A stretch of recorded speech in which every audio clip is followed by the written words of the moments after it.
listener to the Craig and Tizz Show.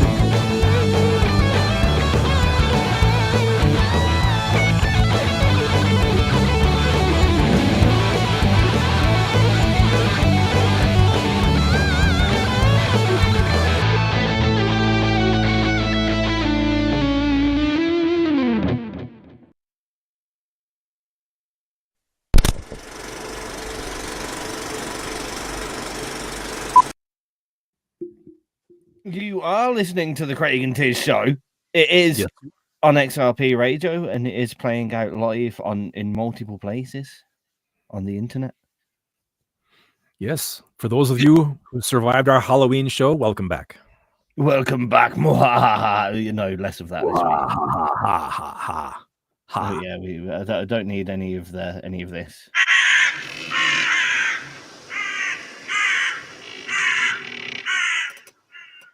Well, we could. A few remaining crows, just not seagulls. Not seagulls, crows. A few just circling around your house. Hovering here and there. If crows can hover. If crows can, I'm pretty sure they can. Either that or the government drones have got quite impressive. That could be. Yes. It could be. All right. Good. Yeah, good start. I'm still. There's a few things happening just around that are confusing me right at the moment. For some reason, our YouTube stream that's going out has decided to go out twice and not on our website, and I'm trying to figure out why that's. So we're being broadcast on YouTube somewhere else? Not just on our own channel somehow twice. Yeah. So we're twice as good this week. Possibly, yeah. But the just not on our own website, annoyingly, which is really, really aggravating me at the moment. What we're going to talk about today, though, is not my technical problems. What we are going to talk about is lyrics. Oh, was I supposed to lyrics? I don't know. I didn't. I am that distracted. I did not think through the full sentence. Okay, throw me the ball. I've got it. Lyrics. What do they mean to you? What do they mean in general? Do you have something really intelligent and hopeful and amazing to tell your listeners? Otherwise, are you just like reading your grocery list? Yeah, I need bread today and butter and milk and that kind of thing, and nobody's paying attention to them anyway. I think there should be more songs in the world that are like those kind of granddad tales. You know, when you go to granddad's house and he goes, "Oh, this thing happened the other day. I woke up and I went downstairs and all the stairs were a bit of a pain today, and I had my breakfast, it's bacon sandwich." And I went to the shop, but I didn't go to the local shop. I went to the one a little bit further away because I really wanted a cabbage, and they do nice fresh cabbages there. But when I got there was no cabbages, so I went to the other shop anyway and got a cabbage. And when I came back home, I had cabbage. It sounds like a blues track. Yeah, but I think there should be more songs that just like about that kind of menial stuff that people talk about. Well, there should be like a day in the life type of song, like what you're saying. What's the weather like? Yeah. How's it by you? Like a nice conversation. Yeah. So there should be more songs just like that. I think that's an excellent idea. I think we should work on something like that. Definitely. Wait. I mean, Craig, you have quite the vast variety of lyrical bases for a lot of your songs, because obviously a few people will know you for the epics, the stories, the tall tales of the seas, and stuff like that.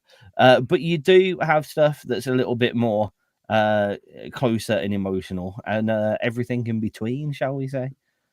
Yes. I like to have a good variety of lyrical content. I mean, the problem with the epics, like I have spoken before, here's Temple of the Sun. This is going to be quite something to do, but it's a story. It's essentially like writing a book, right? And like writing a soundtrack and a screenplay to it at the same time. Now, the problem with that is it's fun, but it's a lot of work. Sometimes when the creative bug bites you, you just want to write something. It takes about 2 or 3 minutes, just to get it out of your head and get it out there. And you don't want something so involved and so multi-chaptered, So I have quite a few songs like that. I mean, Happy Trash Man's like that. Marceline is like that. I think the difference is, at least for me, when I start writing a song, I kind of have an idea in my head. This is going to be a 3-minute pop song. This 14-minute epic. I kind of go in with a preconceived notion of what I'm going to do, right? That way I can have the lyrics fit, at least time-wise, of what I need, if that makes any sense. Yeah. A lot of bands are trying to write a good single. Now, a good single is 2.5 to 3 minutes, at least back in my day, right? Was it Paul McCartney said the perfect single is 2 minutes 30? Then you have to really kind of make your lyrics shorter and to the point, especially with a catchy chorus if you want to write something like that. I think it's an awkward one. I find so. I find 2 minute 30 songs. From what I've heard, a lot of people, when we've played them here, at least, a lot of people just want, where's the rest of it? Yeah, I want some more. I need more to that. I find like for the. I mean, I guess realistically, everything needs to be in 30-second reel lengths nowadays. Nowadays, yeah, to keep attention. But I think those that are a little bit more into music, shall we say, those willing to dive into the independent realms and stuff like that. I think they want a little bit more for their music, or bang for their buck even. A little bit of a journey, some music with a bit more thought than a catchy chorus. But yeah, I might be wrong. That's just how I feel. I mean, bearing in mind that not only is my my grasp of mainstream music tiny, but my grasp of independent music is moderately limited to what happens right here on XRP. But from what I've seen, people seem to want a little bit more when they're looking through independent music. I guess it's whether you want to be super famous or super true to yourself. No, that's exactly right. What would you say? Now, you've been listening to songs in XRP for quite a long time. What would you say the average track length is that you've experienced? I'd probably say closer to the 3.5 minute mark, I would say. Okay. Yeah. I mean, okay, let's just go to our main track database. Let's just have a random scroll through everything. So 3 minutes 53, 4:56, 4:04, 3:54, 4:55, 4:09. So I'm seeing a lot more 4s, 3s and 4s starting. Yeah. Definitely. And that's just that's just a quick sample of a shuffled amount of tracks. Right. I'd say definitely over 3 minutes as a length, as an average length of track. Because you got to figure generally you have an intro, a verse, a pre-chorus, a chorus, then an outro, right? So yeah, that sounds about right then, time-wise. Yeah, I mean, if you go for average, the other awkward side is obviously the speed of the track as well. That can make quite a difference to the length of it. I mean, something at 80 beats a minute, slow ballad kind of, verse chorus. I think if you speed that up to 140 and wrapped it, you'd probably lose a good 20 seconds off the track. Mm-hmm. Yep. Yeah, that's true too. And then you would figure, I know like solos aren't a big thing anymore like they were back in my day, but you had to have like a guitar solo at least and a keyboard or whatever, so that's kind of, now it's more about the song, which fair play, I mean, I miss the days where every instrument got their own little turn. Oh yeah. Yeah. Well, it's still out there. I mean, progressive rock, progressive metal and stuff, that's all what that is, but just a little less than it used to be, I feel. Yeah. But as far as lyrics go, though, I don't know. It's tough. Everybody has their own system. That's a good point. Plush Underfoots in the chat box at the moment said all of theirs are granddad's tales, but no cabbages. And we're saying 6 to 10 minutes, and you've got 20 shorts, videos, good lyrics, great strap lines. Love her. Yep. Yeah, for sure. Yeah, I think you have got to start looking. I mean, if you're trying to do the whole popular thing and get your music in front of more eyes, you need to start looking at those platforms that they're getting on. So being able to look at a track and then switch it into short videos and be able to even take parts of a track out and know which bits of them are gonna, get someone's ear in a short or a reel or something like that, which makes lyrics a little bit more important than they used to be, because you've got to have quite a short I always find it really annoying where if I'm scrolling through videos and it's a sample of someone's track and the line doesn't finish. Oh yeah, it's incomplete. It's not even the fun of a cliffhanger. It's just like, well, yeah, a lot of times too, especially with pop music, they have a hook, right? A melody, and therefore the lyric has to obviously fit the rhyming, or the length, I should say, of the hook, right? So it's got to be a short word or whatever, it has to fit just right on, so that's pop too, so that's a little bit different. Have you ever found when you're writing that the song, the structure of the melody or itself has actually restricted what you've been able to write there? I would say syllable count does, for sure, without a doubt. Because you get some fantastic riff, that works out really well. But the problem is the lyrics you had, because for me, a lot of times I write lyrics first, and I'm trying to jam the music to that, right? So all of a sudden I'll find myself either with too many syllables or not enough. That's why I've spoken before on our show about, I will go to do a final vocal track and I'm standing in front of the microphone and I've got the lyrics in my hand and I'm actually changing them as I sing, because once I figure it out, when you hit the record button, well, shit, that word's not going to work anymore. So then I have to go back and listen to what I just did and write it back down again because I changed it on the fly. I've noticed in a few of my stuff that I did ages ago, like I've naturally done that by accident. So not necessarily rewrote the lines, but as I'm singing it, as I'm performing it, like I've kind of got the lyrics so I know them well enough to not be reading it word for word off the sheet, and I'll just end up adding or taking away words without realizing it. Sometimes changing what the line actually means, like a has to a hasn't and things like that. It is really important, especially if you're writing lyrics separate to what your music, to allow yourself to rewrite them and add words in. I think adding words in is even more important than trying to take them away so something fits. Sometimes I hear, I don't know if you ever noticed it in certain songs, but you'll hear a singer sing words and you can tell it needs more words in that section, so it feels like they're stunting the words to make them longer. Yeah, they're drawing out the delivery. And it just doesn't sound right. It's almost like because they're drawing it out so much, the rhythm goes out, and it's just not quite right. Really important, to allow yourself to not be too strict with what you've written in the first place. Really important. Yeah, you should always keep your lyrics fluid. I mean, you still want to make your point, but but like the little small details, you can always mess with that as you're recording.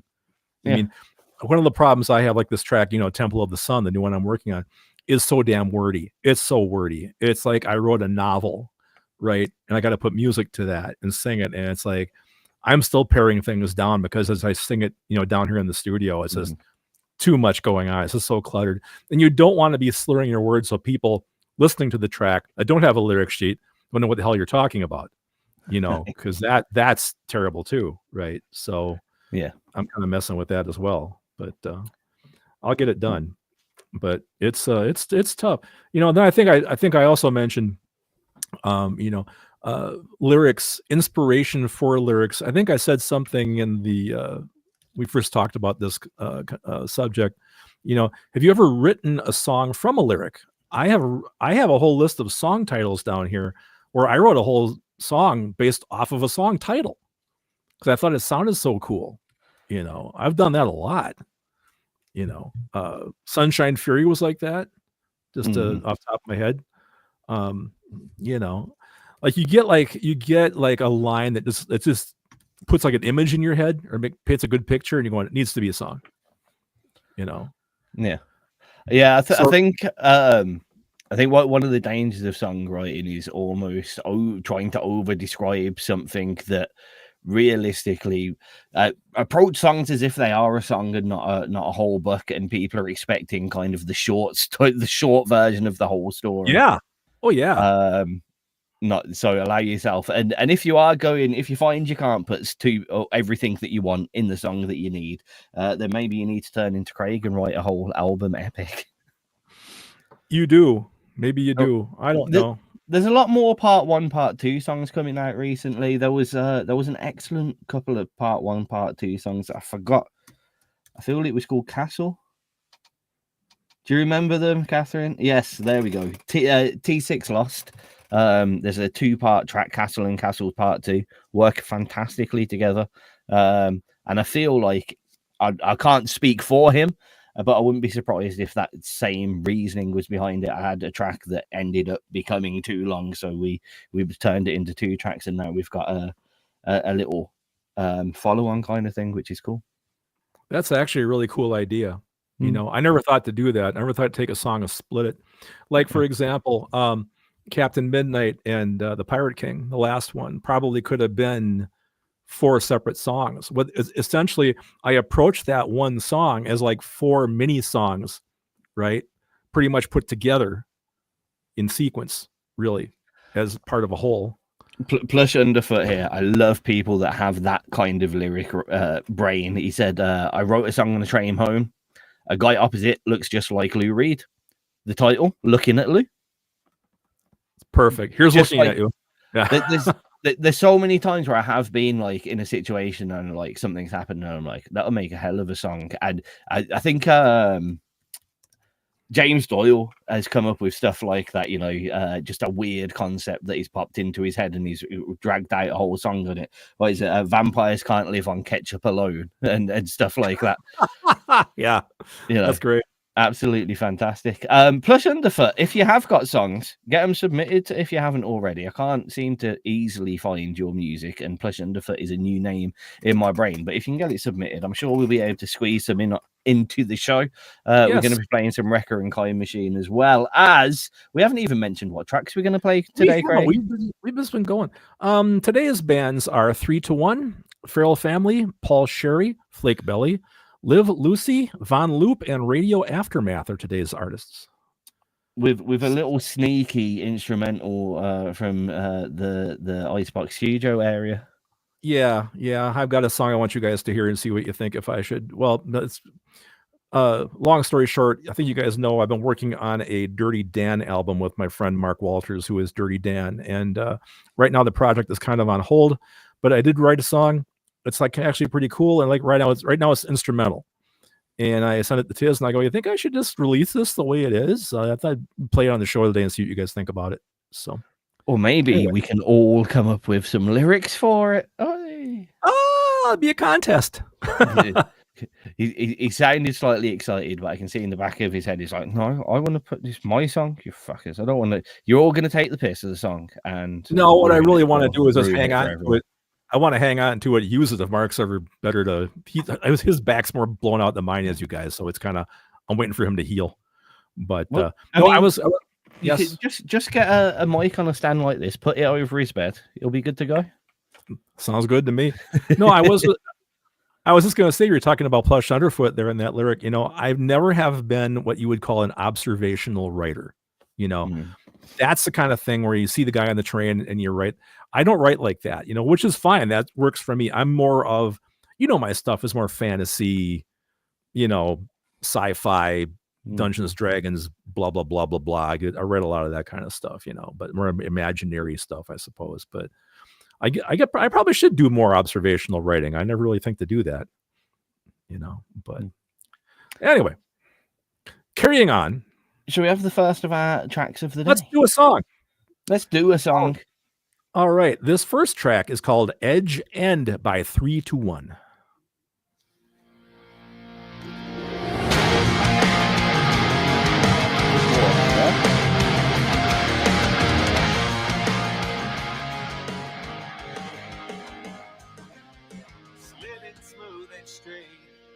You know the way, taken by the hand, told not to stray. Though it lingers on, got too deep to just move on. A growing mess I couldn't leave. One day I pray you will see what happened to the time you wasted. I've been enjoying this kind of music that's coming out recently. It's quite edgy. But one thing that I really don't like about a lot of this modern alternative kind of music is it's produced a lot more around the high end. Oh, there's no chunk down there. You could tell it's very trebly, yeah. Yeah.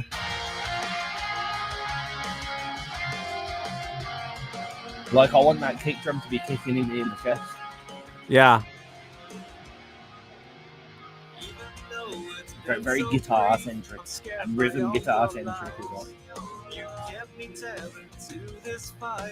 It's like on my guitar patches, you know, I don't like a lot of highs. Like, I always have no presence.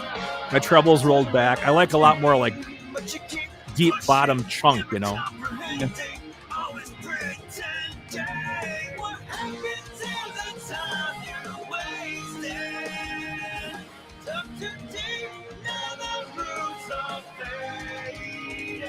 Ooh, drummer's a beast.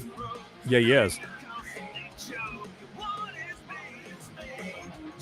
Yeah, I think this week I found 2 newer tracks, and the rest I went back to 2024, I believe. That was cool.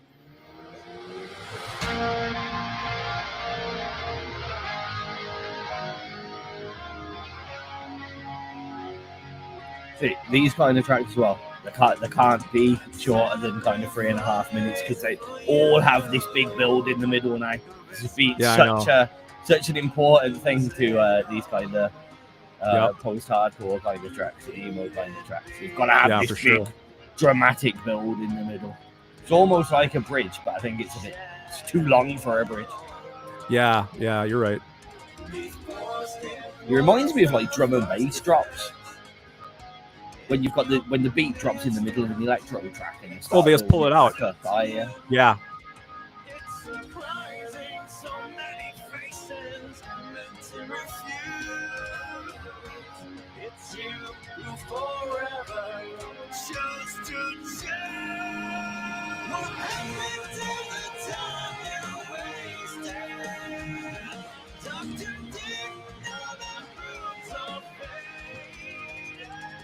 Well, that's a good question.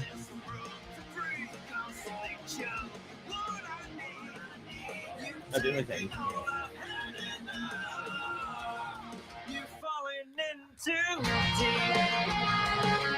And they're all going to say the Lou.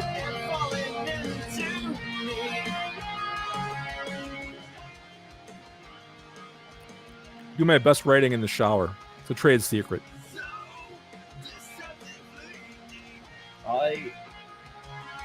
I only write lyrics in 2 ways. Yeah. Only 2 ways. Edge end 3-1 here on XRP Radio. It's not 3-1. It's actually about 26 minutes past 10 where I am, and it's 26 minutes past 5 4. where you are. 4 where you are. 4. Oh, nearly half an hour into the show. Plush Underfoot is a play on Velvet Underground, released first album at 68 years young. 12 original songs, some alternative types of a genre, just arrived on Spotify and YouTube at Plush Underfoot. Love to check them out. If you can upload any here, I presume you've got an artist account because you've got your name in the chat box. Right. In the top right hand corner, there's a create album thing. Click on that, create an album. That's just something where you upload all your tracks to, and then click upload tracks and upload your tracks there. And as soon as I see them, I think we'll give them a spin, because why not? Of course, it's the right thing to do. So talking about lyrics, I popped in the chat box. Where do you guys find it easiest to write? For myself, I only write in 2 ways lyrics.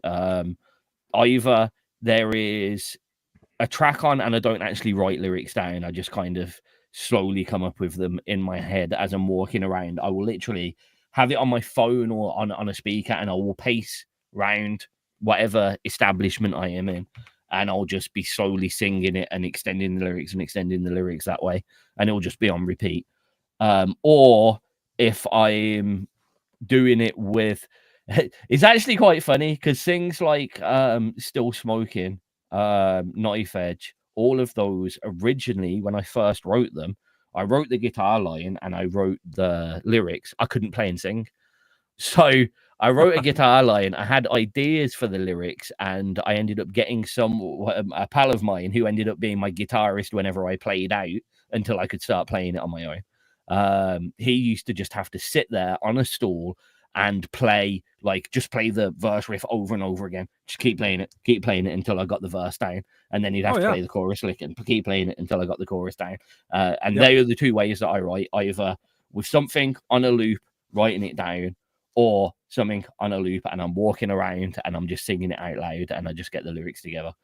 Either that, or on the one or two occasions I just randomly do a 64-bar freestyle because I'm just in the mood, in the zone at that moment, and I don't remember half of the lyrics to those because I only did them once.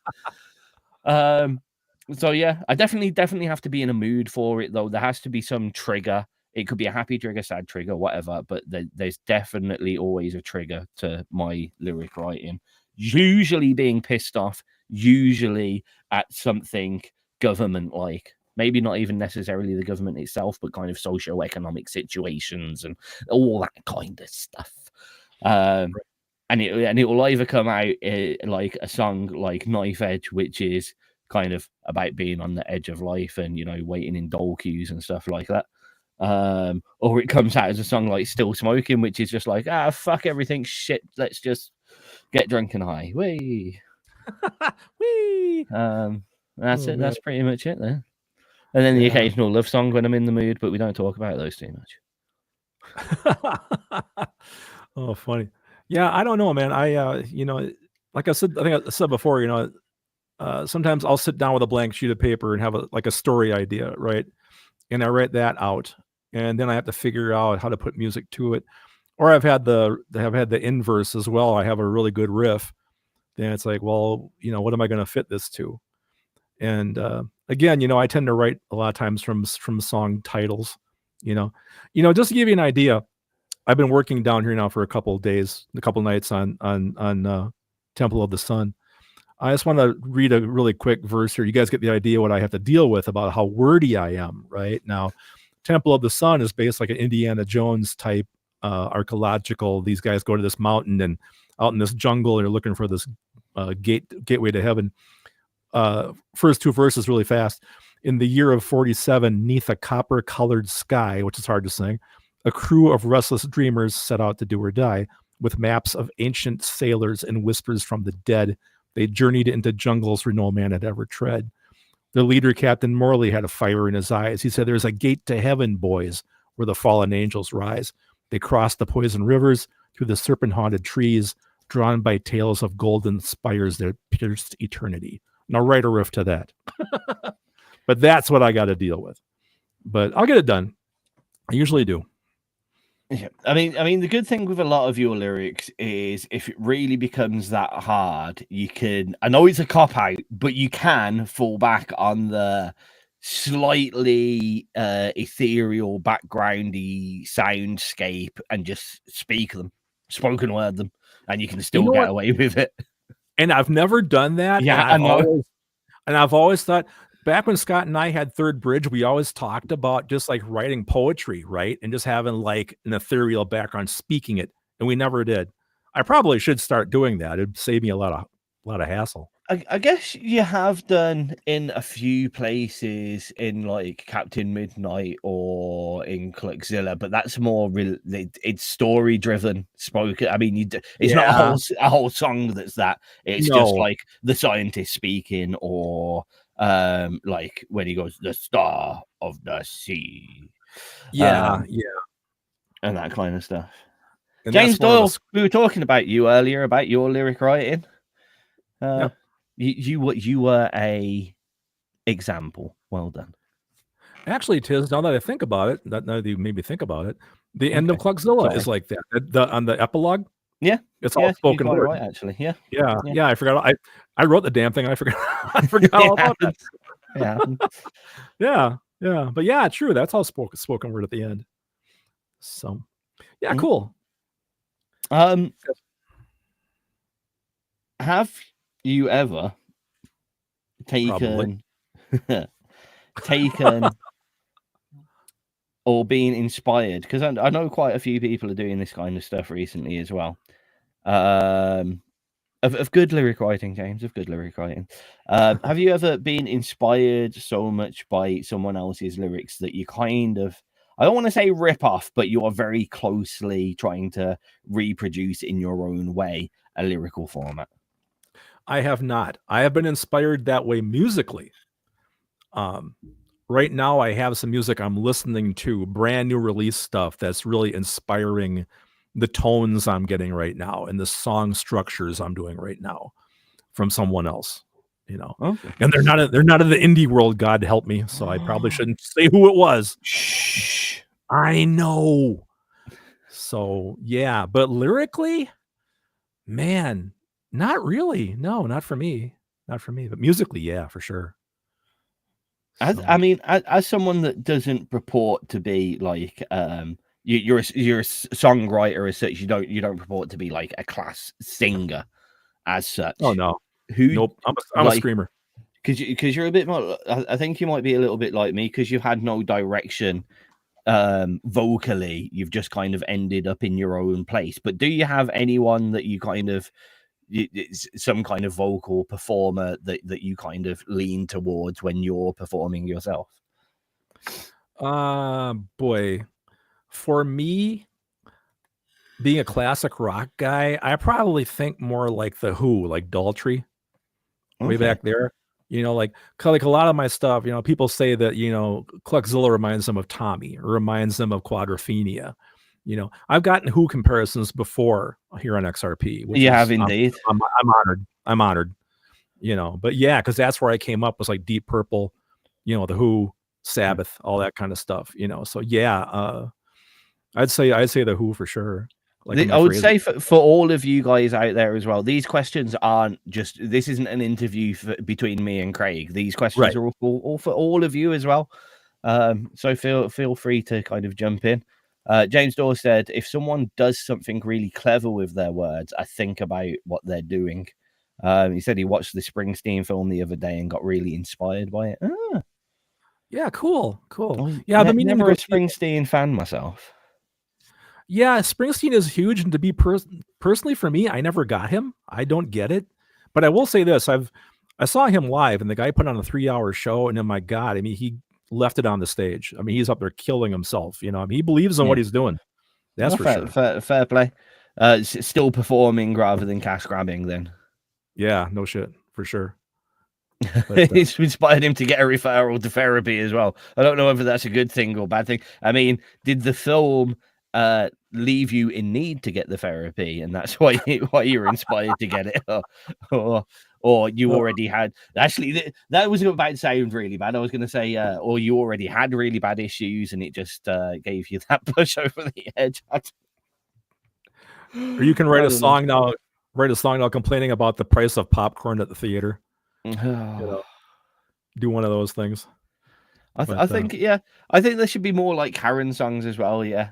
The girl at the checkout didn't take my refund order back. Yeah, right, for sure.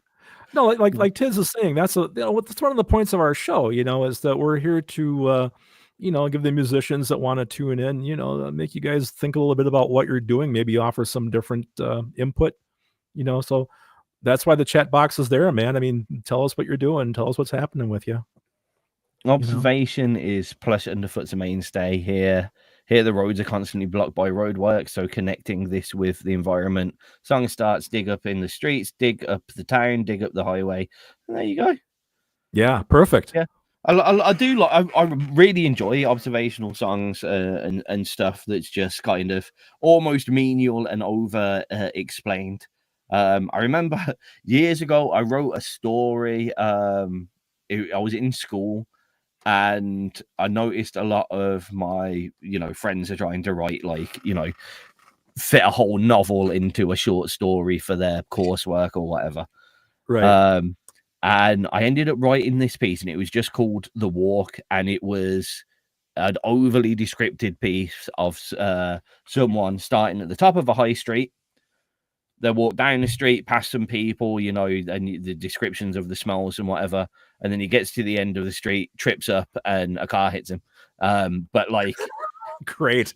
I know that's all very abrupt, but like, it was all about over describing all the kind of menial stuff that happens just in a walk, and then it's just gone. Like, there was no description of the death. It was just like bam, black, done. And it was just, yeah, and I was really proud of it, and it's something that stuck with me for ages. And I really like that kind of. I don't want to say how to drag out a whole topic out of a small question like we do every week here on the Craig and Tizz show. Well, we're consistent.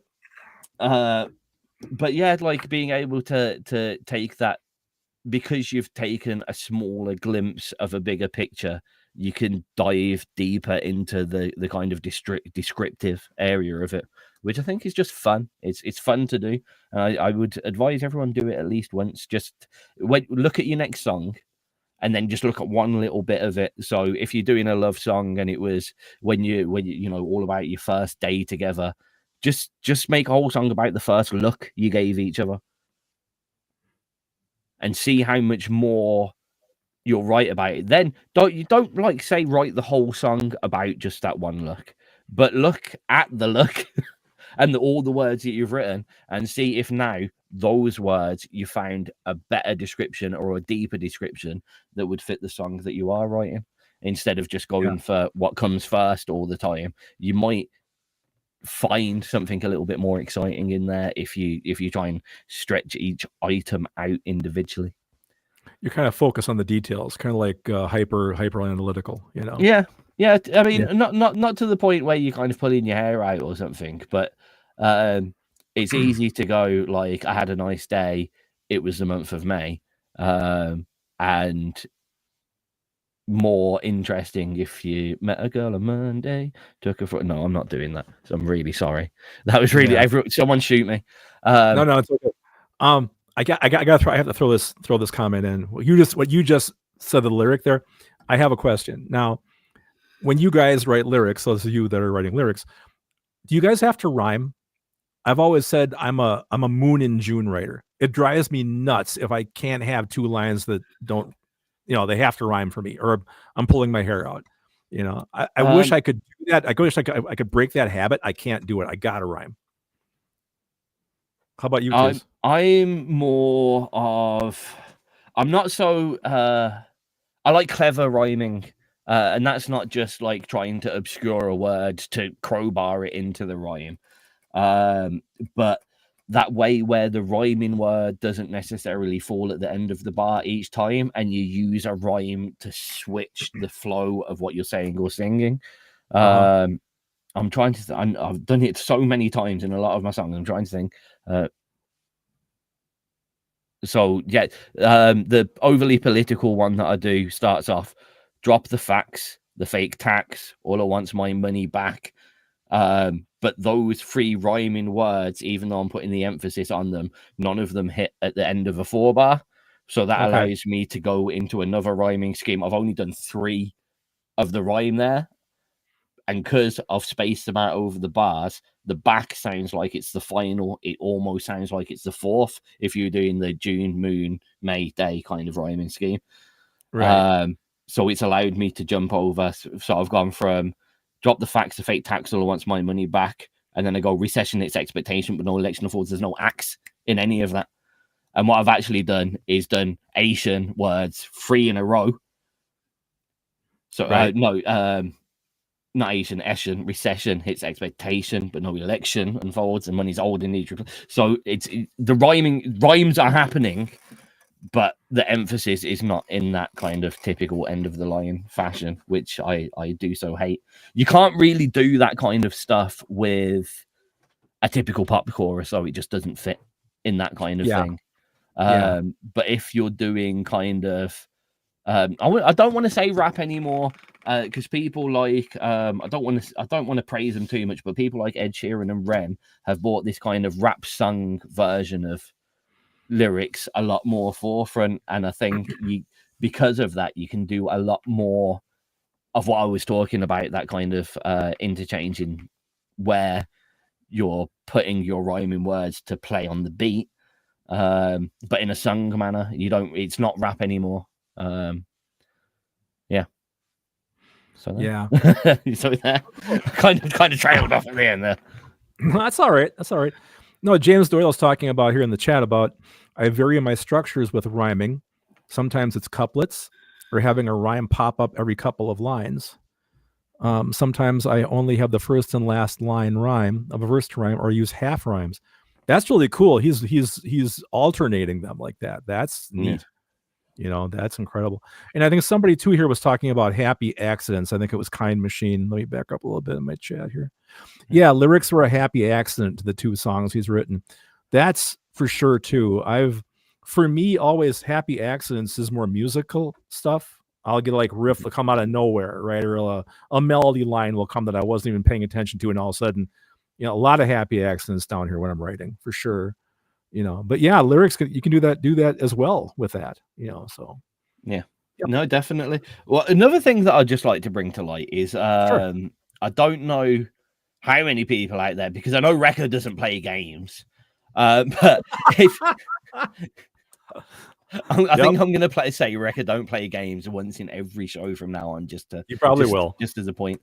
But anime shows games quite a lot. I'm really into the music from them. I've got like the Final Fantasy soundtracks on vinyl, and I am talking about the original ones as well, not just the orchestral version.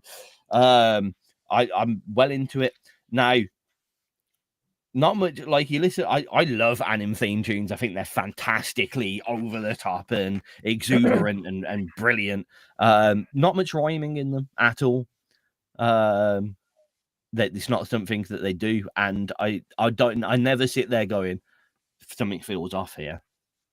I don't know whether it's the way that it's delivered or the fact that it's just I don't understand the language, so it doesn't matter. But yeah. They don't naturally rhyme in all the tracks. The one thing that there always is in an anime song is there's one line in English and then it goes back to Japanese or whatever. Right. But yeah, so I wouldn't say I'd like to encourage people to stray away from the idea that you need to rhyme to make it work. And allow yourself to take a couple out and see if you can do things. So what quite a nice thing to do is your first line rhymes in an 8-bar format. Your first bar rhymes, then your fourth bar rhymes, then your fifth and sixth bar rhyme. Okay. So you've got your first bar that kind of sets up the scene in a rhyming format. Then you've got 3 lines there. To kind of, you've got a lot more free flow, you've got more ability, you're not constrained by it, so you can set a scene a lot easier there. You've got your it's not fifth line to rhyme just to resolve it, and then your 8th line to rhyme just to finish off the whole thing. And you can almost use that as a beginning, introduction, middle, end in a story format, and it works quite well. Yeah. It's almost like it's not. But someone's got to agree with my description here. It's the idea of iambic pentameter, but in a full verse rather than 5/7/5. It's that idea in a rhyming format. Yeah, it's not at all. Shakespeare will kill me for that. He's turning in his grave. But someone out there knows what I mean by what I'm saying, and that's the important thing. Should we get on with a next track? We've got people to play as well, so we're probably gonna have to start playing more tracks more regularly these days. They actually want they actually expect music out of a music channel. Okay, this next one is Down in the Dirt from Feral Family. And you know what? Whilst we're on it, I ask everyone, let's talk about the lyrics of this track. What do you think of them? How did they deliver them? What do you think? What do you guys think it's about? Let's have a lyric listen for once. This could be a bit different.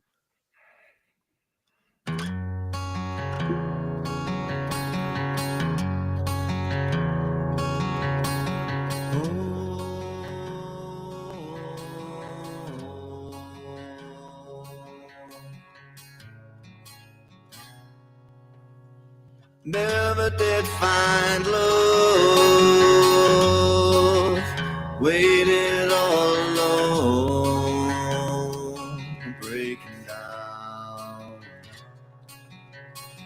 Never did find love, even all the colors faded out. All I found was that I come again. Torn in the middle, praying. It's been a while. Chained and I'm blind. Reach the bottom.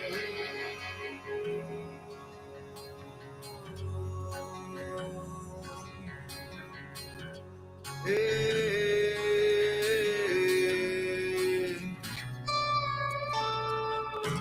I'm all around. Am I cold?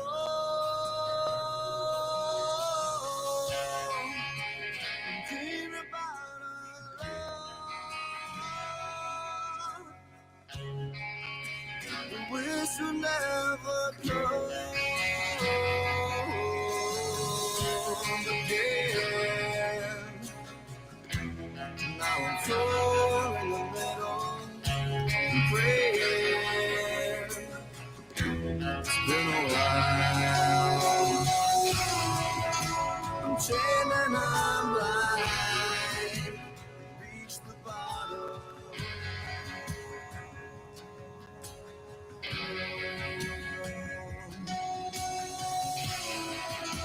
I'm chained and I'm blind.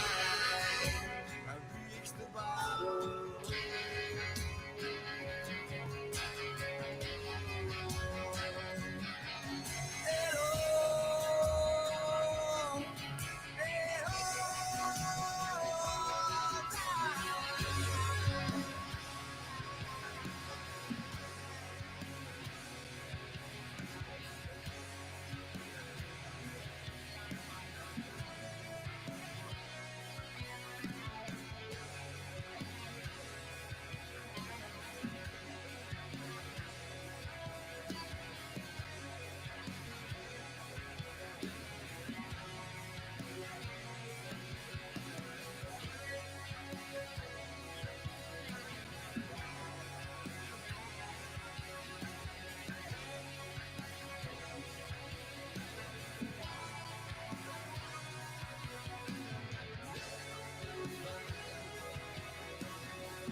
Get the necklace.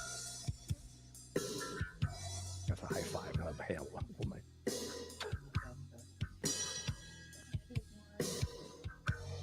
Since this morning? There we go.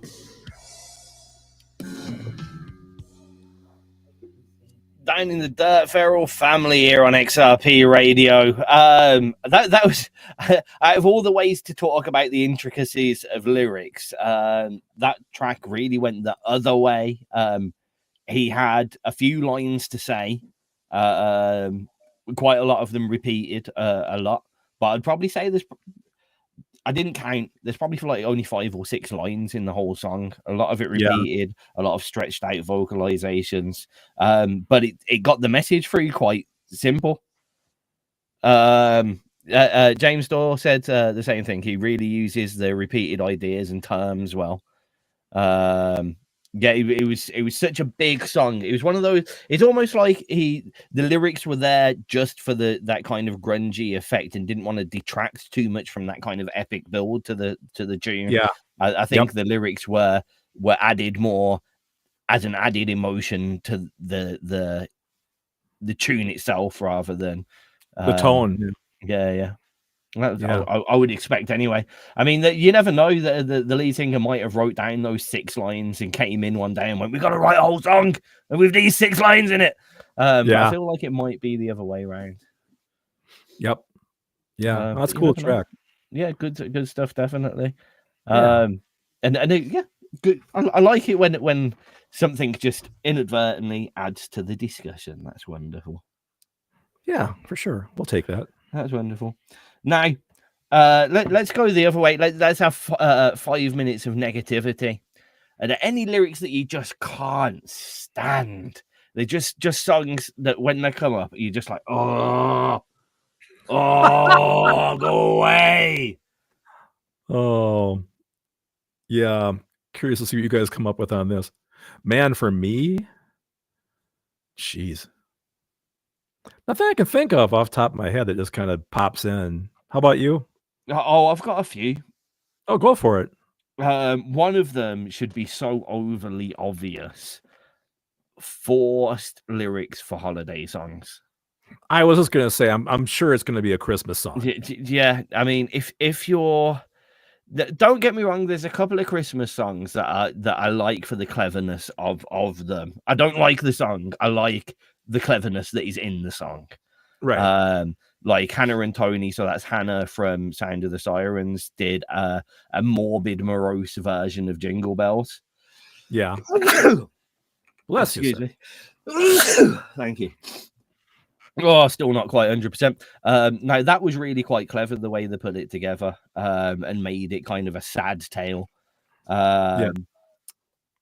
That so I can deal with that kind of stuff, but when it's just kind of, you know, sleigh bells ringing all around you, children playing, it just makes me cringe. Having fun, it just makes me feel like that's horrible. Like, nobody else would write any of those lyrics in a song if it wasn't for Christmas. And you're writing a whole song about children playing. A little bit weird. Sorry, don't care what anyone says. A little bit weird. A little bit. But not just that, and I understand that people's love for making Christmas songs and whatever. I can kind of deal with it. What I can't deal with is self-referencing bullshit. Some of these, not even rap lyrics anymore, it's transcended. You get people singing about it as well, but money, bitches, cars, drugs, and the what I am, what I've got, look at Talk me. About me. Right. Yeah. I mean, it used to be back in the day when it was the raps, it was more I can rap better than you, mostly. Yeah, it was like a rap battle thing. And then occasionally it would come in with like the insults and, you know, your mama jokes and whatever. And that's a bit of, if done in the right way, it's a little bit of, you know, fun here and there. You know, if you guys heard me with my work colleagues, you'd think we hate each other the way we talk to each other. So I can get that.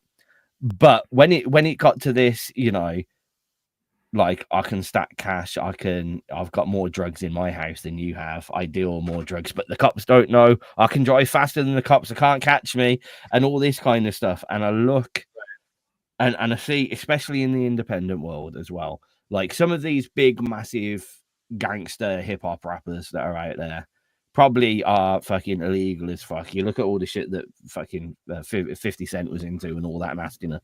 You know, there's some masked up millionaire hip hop ring, rap ring that's all gangster as hell. Yeah, maybe. But when it's John Boy Little down the road who lives in a 50 grand house that's showing off all of their drugs and how much cash that they don't have, and it's like, why? Yeah. Why? Actually, I thought of a couple songs now that I think about it. My only big exposure to pop music is when I go to the gym in the mornings, because they always have radio on in the locker room, right? Mhm. And some of the just stupid, like second grade lyrics. There's a song that was popular, I don't know, maybe 6 months ago, and the chorus was, "I really, really, really, really, really, really, really, really, really, really, really, really like you." Yeah, I I know. You gotta exact be one. fucking kidding Yeah. me. Then there's this one track. It might be oh hell, who the hell was it? That I can't think of the Black Eyed Peas maybe or something, but they got lyrics like Friday, Saturday, Sunday, Monday, Tuesday. It's the days of the week. Yeah. Yeah. That's the best you can come up with for lyrics for a song. I could do that. A 5-year-old kid could do that. Yeah, but it's weird because it got, for a while, lyrics like that got considered edgy. It's like, oh, how could they just wrote a song with the days of the week? Oh, how edgy, how clever of them. Yeah. But I think the difference is, though, if you're trying to make mainstream pop music, okay, to me, you're trying to find the most simplistic, juvenile stuff that will get stuck in people's heads because you want that hook. I would change that slightly these days to the most simple way that you can connect with someone on a thing, on something that they relate to. So the simplest style of lyrics that I find mainstream music is basically like a horoscope is written. You read it. So horoscopes are basically that they're so vague and generic, anyone could attach any meaning to any part of it. Yeah, right. Like I occasionally pick up the paper on the bus. In the UK, there's the Metro, and it's on all the buses. It's a free newspaper you can grab, and there is a horoscope thing. And it's almost always open on the seat that I sit on. It will be open on the horoscope page almost all the time. Someone else has read it, and I always read mine.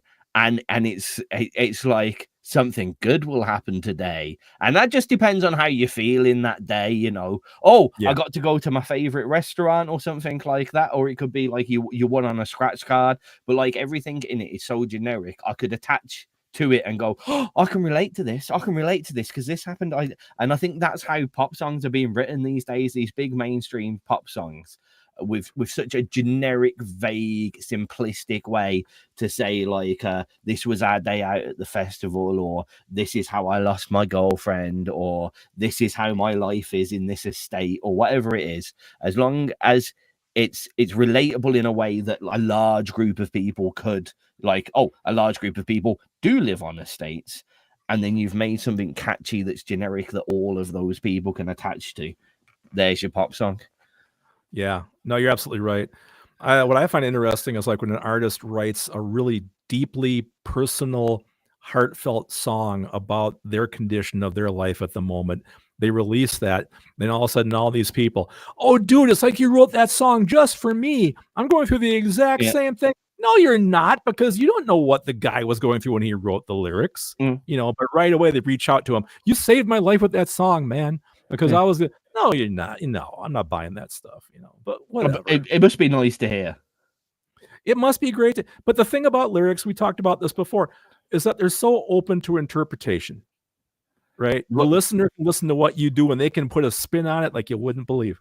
You know what sometimes does piss me off? I might be wrong here, right? But there's times where I'm sitting, it'll be some pop star on the news, and it'll be one of those tracks that, this track has saved my life. And they'll sit down and they'll say something like, I wrote this track to help everyone out there that goes through this. Right. And I'm sorry, no, you didn't. You wrote it because it's in your head and you got it out there. And it's a nice bonus that so many people relate to it. But I cannot see that they have sat down and gone, right, how can we solve autism today? Right, let's write a song. You know what I mean? I can't see it coming through like that. I might be wrong. If anyone out there has wrote a song, and I'm not talking like a charitable song, like I wrote this song for, you know, the Teenage Cancer Trust because I want to raise money for them or something like that to make awareness. That's a little bit different. Yeah, okay. But I think it kind of depends on your band or group's mission statement. Sometimes bands do have like a mission statement where they want to write be fair, songs. yeah. You're quite right. Yeah. Third Bridge was like that. I get the vibe. The Kind Machine is kind of like that. You want to write songs about positivity and bringing people up.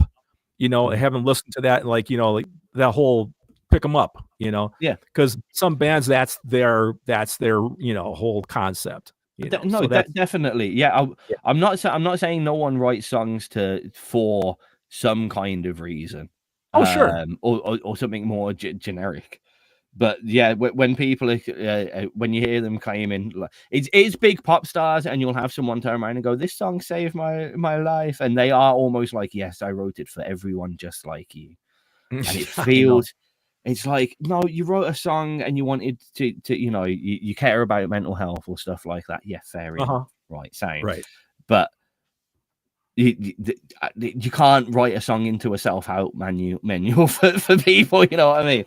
Really I'm sorry, but I can't imagine myself approaching a song with that in my head. Approaching a song like I'm pissed off with the government, or I have a problem because I'm quite ill, and I'm going to put that into a song, and then other people may relate to it, and hopefully they can connect to it. That's great. But to go out with the mindset of I am writing this song for that reason just seems a little bit backwards as well. You're almost circumventing yourself to connect with others. I mean, you know, if you're going to write songs about helping people, why don't you write a song about my PlayStation 5 got stuck and I had to figure out how to reboot it. Here's what I did. More stuff like that, definitely. There you go. How to put your iPhone into DFU mode. That should be a song. And I'll tell you right now, as a 68-year-old man, I will tell you kids out there in radio land, if something is fucked up, unplug it from the wall, give it 35 seconds, plug it back in, it's going to work. I'll guarantee you. So I just fixed everything. You're welcome. I really wish, you know, when in like cartoons, they'll turn around and be like, yes, just turn everything off, and they'll fake the screen turning off. I wish I had a button like that for radio now, just so I could go, exactly. That would work. Oh, man. Do you have another tune? We need to start cracking through them, actually. Yeah, we got to start cracking the whip on music here, guys. Let's have a little back-to-back. Okay, how about the next two in a row? Are Soul Searching by Paul Sherry and Soap Bar from Flake Belly. Talk about the lyrics again. I want to know what you're thinking. You've done a whole hour just on lyrics. Well, that's good. We actually stayed on a topic for a change. It's very unlike us.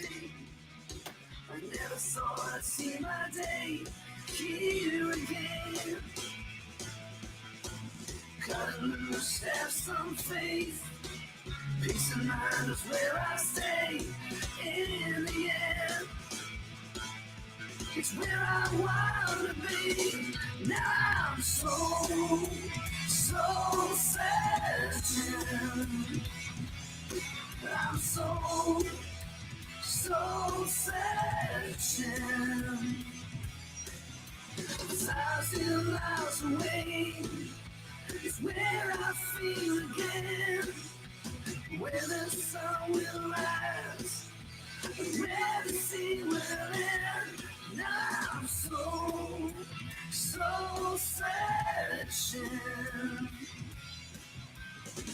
Take a look, now I see, falling down back on my feet. It's all a game. When I laugh, when I cry, that's the way, and I don't find it here again. But that's alright with me. Now I'm so searching. I'm so searching. I face the fear again. Take it down with me. I can see a man who gets us through the bleed. Now I'm so searching. I will find a way.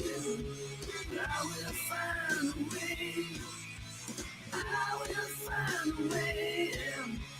I will find a way. Searching everything. Yeah, I'm so searching. I'm so searching. I'm so searching. I'm so searching.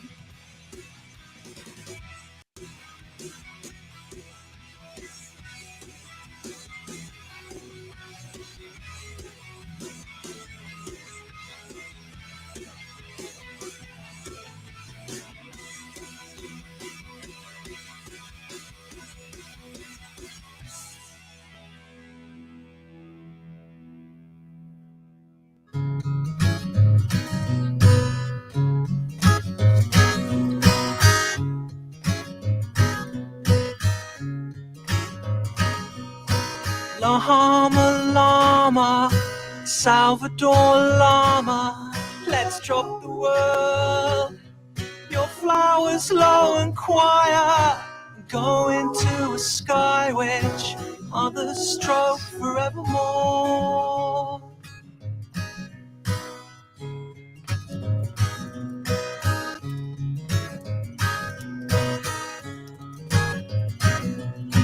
Hero in paradise, and be a hero in paradise, a hero in paradise falls.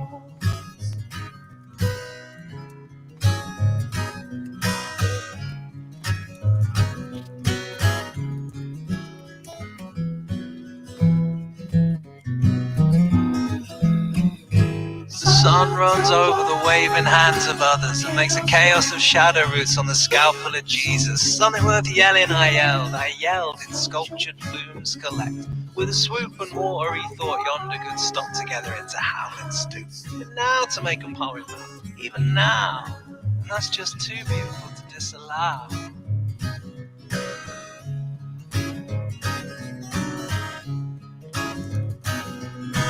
Can't keep rolling on like a Hercules moth, saving up a smile for. Can't keep rolling on, but I'm afraid to stop. Concrete boy for sure. Hero in paradise, I'll be a hero in paradise. There'll be needles in heaven for sure.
I might be wrong there, but I think that might be a little bit about heroin usage. There was a lot of stuff at the start that was kind of like, you know, the warmth of Jesus and stroking the sky and all that kind of stuff. And then there's a line in there saying there'll be needles in heaven for sure.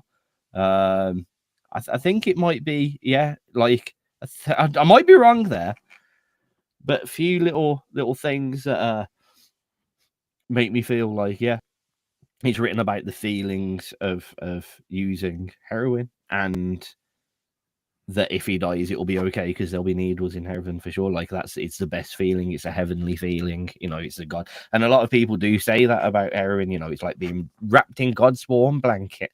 Yeah. May well be.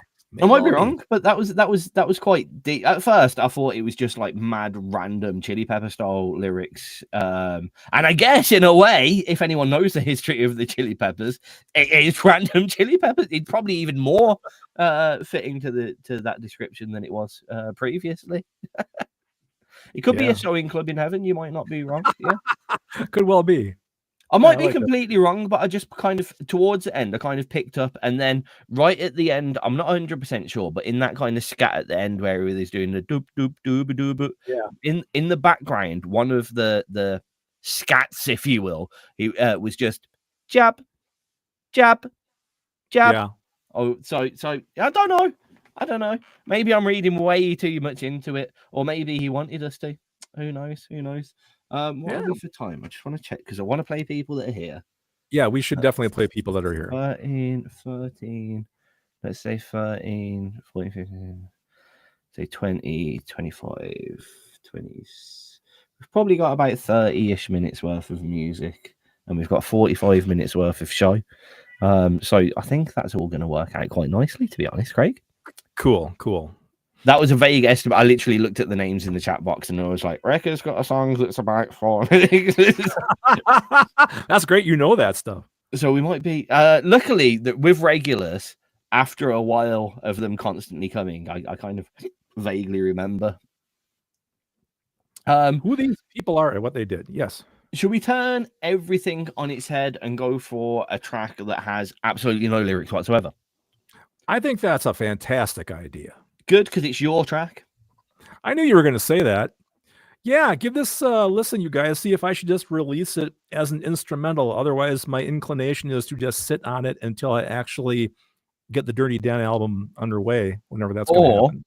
Curveball, I rap over it. It's a blues, man. So if you can rap over it, knock yourself out. I'll find a way. All right. Yeah, this is right now. It's just called Dirty Dan's Blues. That's what I have for a title. Yeah. Go away, gay face. You're too loud for this show.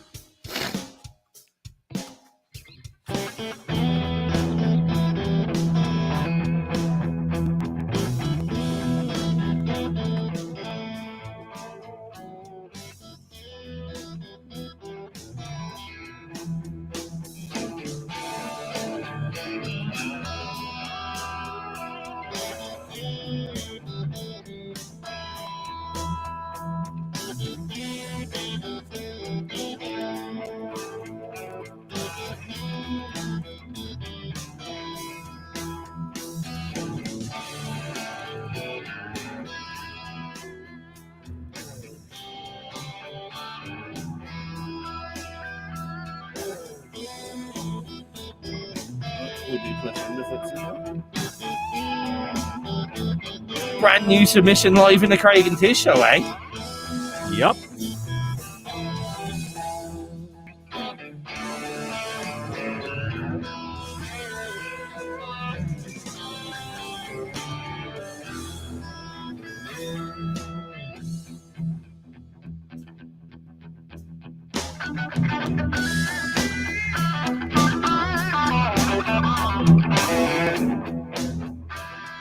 Something is supposed to happen here, but I don't know what.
Yeah, it just needs a rap on that.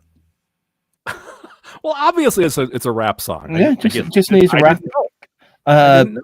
I'd say operatic chorus as well. An operatic, yeah, like Bohemian Rhapsody type thing. No, it was cool. I'd say yeah, it needs something. It needs. Yeah, it's a placeholder, man. It either needs. It could be a wicked just blues guitar solo from start to finish. Yeah. Or lyrics or a rap. Yeah. Well, I think rap on it. Rap on it. Just fuck it. Just rap on it. I'll just send you the stem, man. Rap on it. Why do I have to rap on it? You're the rapper. I'm just a guitar player. I'm not a rapper. I'm someone that can speak very fast over music. Ah, so you're my daughter. Yeah. First I've heard of it. Well, she talks quick. All right, we should play some of these guys in the chat, eh? Definitely. We've got a brand new submission live during the show, Craig. Yes. Literally submitted 19 minutes ago. You know, you don't get much quicker than that. I mean, I could have done 18 minutes ago, but then I spoke. And what would this be? It's by our new guest in the chat box with us, Plush Underfoot. Thank you for joining us and the show. I don't know how you came across us, but don't come across us again. We're running out of towels. I mean, come back and listen soon. And now the show goes. Poof. All right. We kept it clean for the first hour and a half. I'm so sorry. The intrusive thoughts win so recently, so much recently, more than ever. Did I tell you about the leaflets? No, please do. What?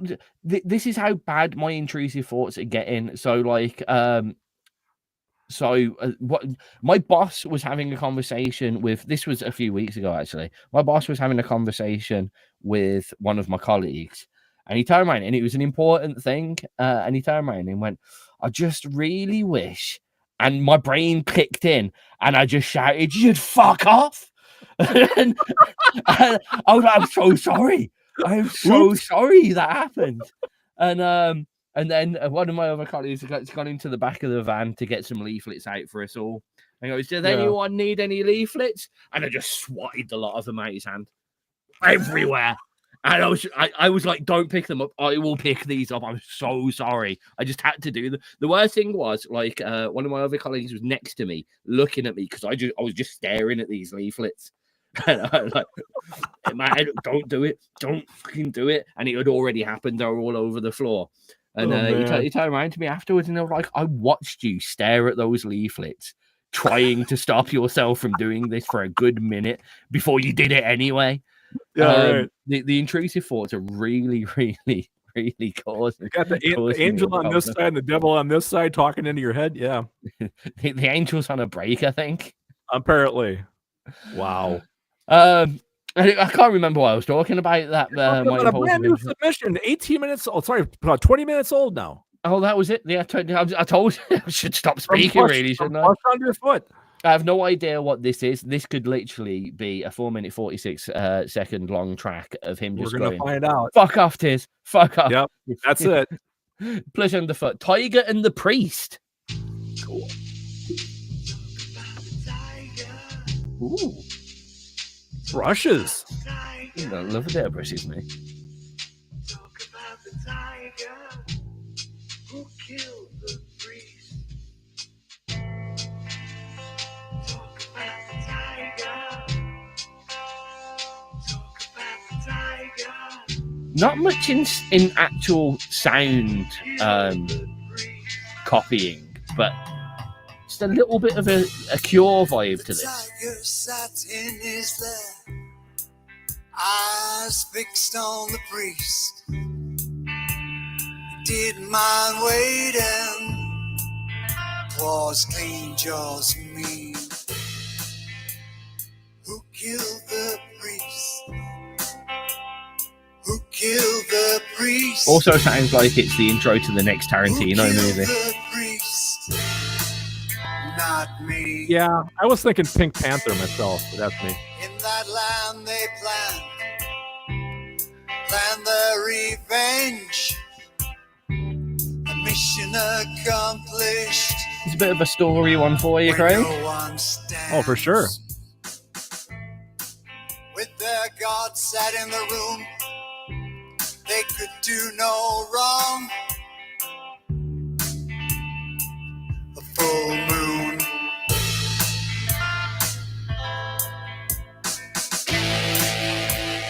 Who killed the priest? Tell me who killed the priest? Did you kill the priest? No, no, no, no, no, no. Who killed the priest? Tell me who killed the priest? Did you kill the priest? No, no, no, no, no, no.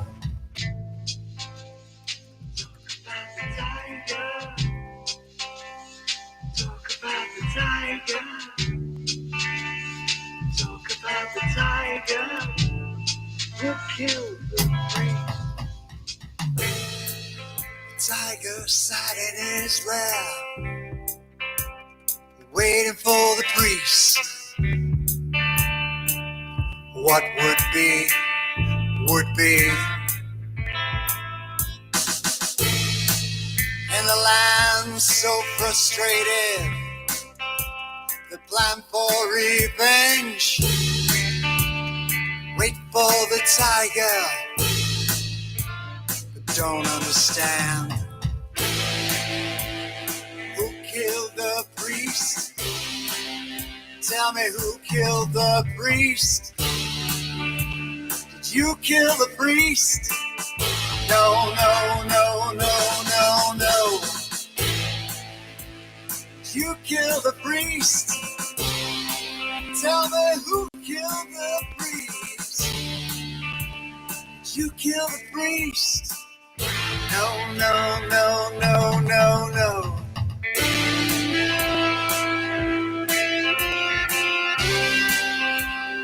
Who killed the priest? Tell me who killed the priest? No, no, no, no, no. Who killed the priest? Tell me who killed the priest? Did you kill the priest? No, no, no, no, no, no.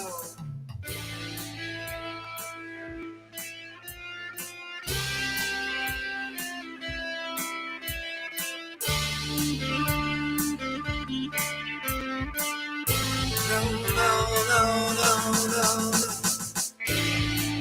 It's not me. No, no, no, no, no, no. It's not me. It's not me.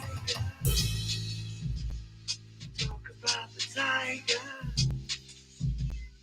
Talk about the tiger. Tiger and the Priest, plush underfoot here on XRP Who Radio. killed the priest? Tiger killed the Priest. I like that. That's very Yeah, it was really cool. It's like playing a game of Clue. It Yeah. was Mr. Mustard in the library with a candlestick. It was. I would say once the guitar kicked in, I am like 100% sure that the Tiger is Tim Curry. Why not? Why not? Why not? Did you not? I am getting the vibe. Do you know who Tim Curry is? Well, duh. You got like Rocky Horror Picture There Show. we Come go. on. Yeah. I was definitely feeling kind of Rocky Horror vibes from that. Yeah. Oh yeah, for sure. Cake Yeah, Face, great. it's not your time. Your song is later. No, Where it's is not. Cake Face? I hear her in there. She's just around. The door's open and she's just screaming at me because I don't know. Catherine's doing something else. I don't know. That was cool. Though. Yeah. Thank you very much, man. Nice submission. Really cool. Yeah.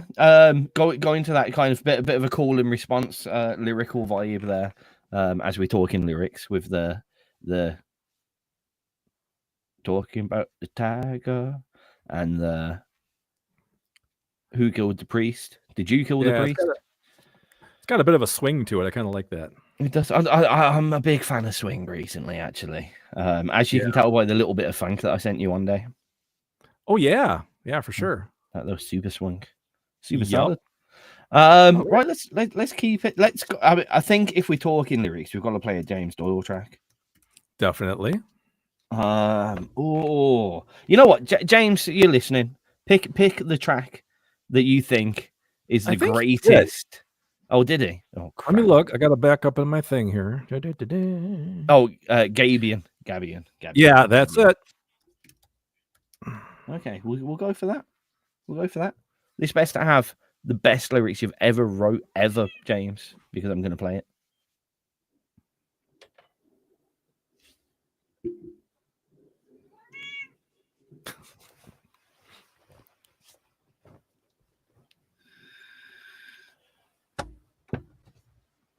Laid my head in a strange new place. I did not whisper her name. Lost me the side of the bed seemed far away. Dragged out, I'm bound and I'm shamed. It steals my good and it covers my face. Some share this bed for a time, but it's all time wasted.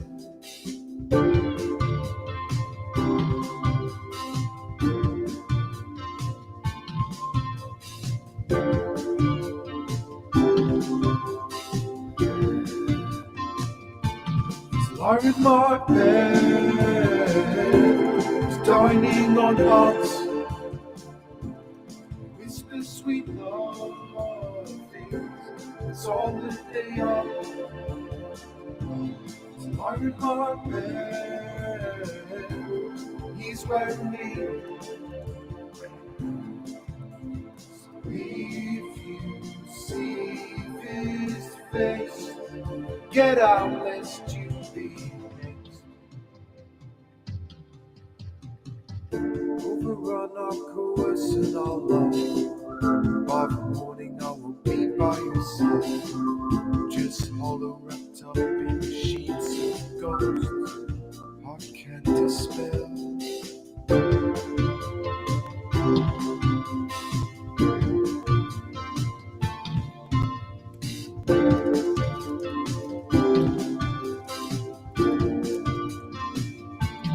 Lying in my bed, was dining on hearts, whisper sweet love things. It's all that they are. Lying in my bed, he's wearing me. So if you see his face, get out, lest you be next.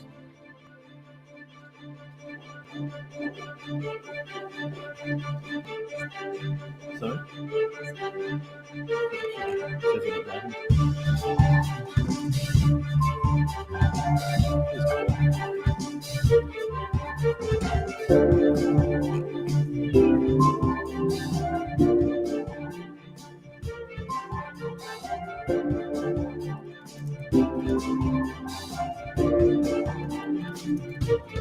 Lying in my bed, dining on hearts, whisper sweet love things. It's all that they are. Lying in my bed, he's wearing me. So if you see his face, get out, lest you.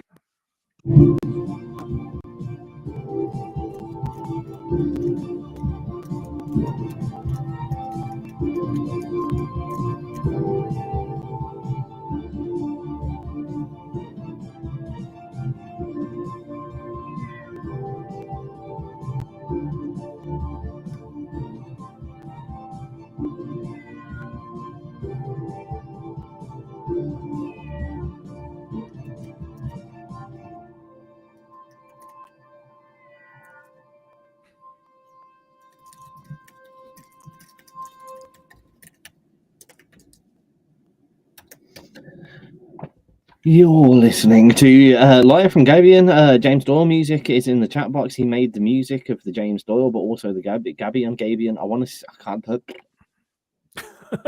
Yes. Oh, for some reason, the audio has decided to change how it works again. Unplug everything for 30 seconds and plug it back in. Oh, the joy is right. There we go. No, deeper lyrics from James there. It was written about after a damage, how being in a damaging relationship, when you get out of it and meet a lovely person afterwards, you get into that relationship and you end up hurting them. And it's talking about that kind of a defensive mechanism where you think just like that's how relationships are, so it's carried over to your next one, and then all of a sudden you realize that relationship was toxic as fuck, and not all of them are like that.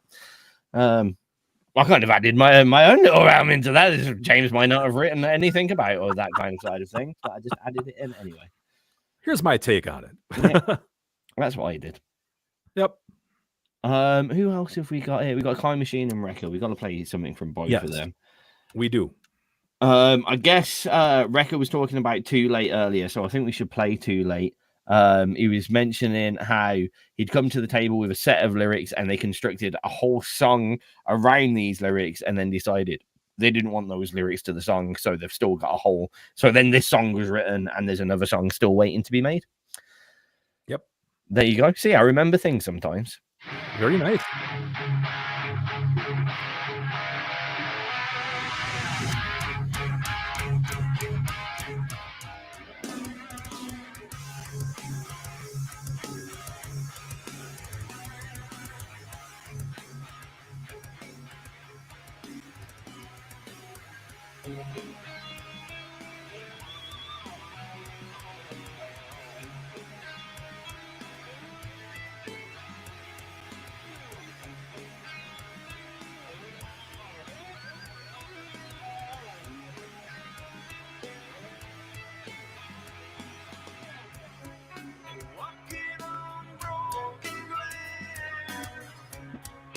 Feels like fading fast.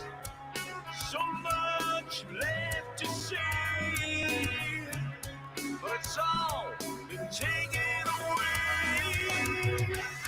This nightmare has just begun. Try and find what I've become, but I can't take anymore, no more.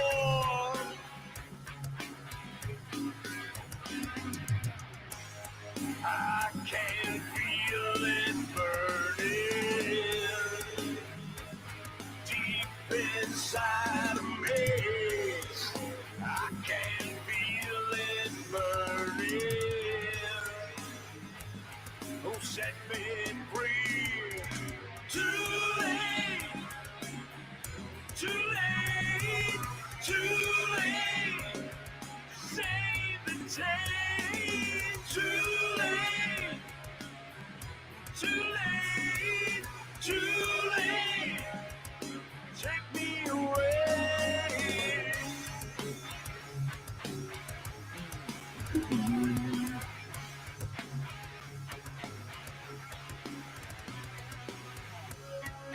Same time's running low.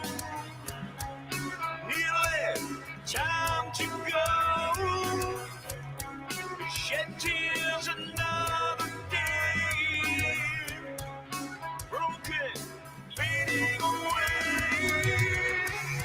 Don't keep my head held high. Not giving so easily. Easy to walk away, walk away.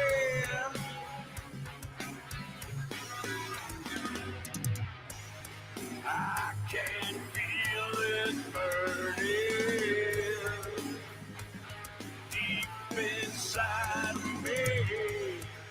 I can feel it burning. Oh, set me free. Too late, too late, too late.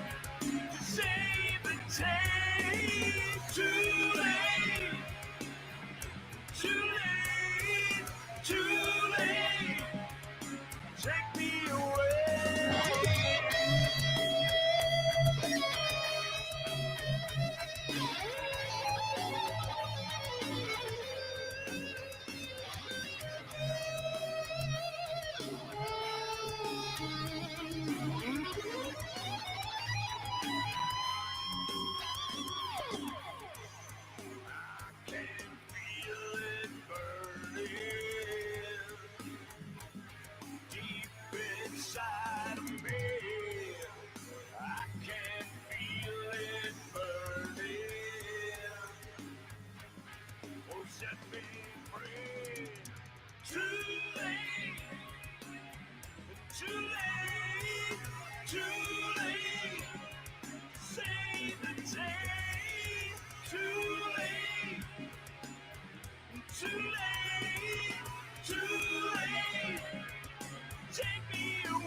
Racing through the show today, that was Too Late from Wrecker. We're going to play some Kind Machine, and we've got a couple tracks still to play.